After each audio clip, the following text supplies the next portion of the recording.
நீதி, நேர்மை, நியாயம் இது அத்தனையின் வெளிப்பாடும் 18ஆம் படியான் தான்.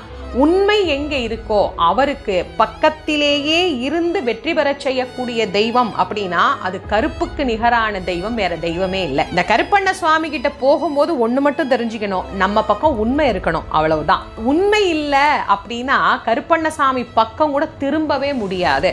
அவ்வளவு வலிமையான தெய்வம் கருப்பண்ண சுவாமி.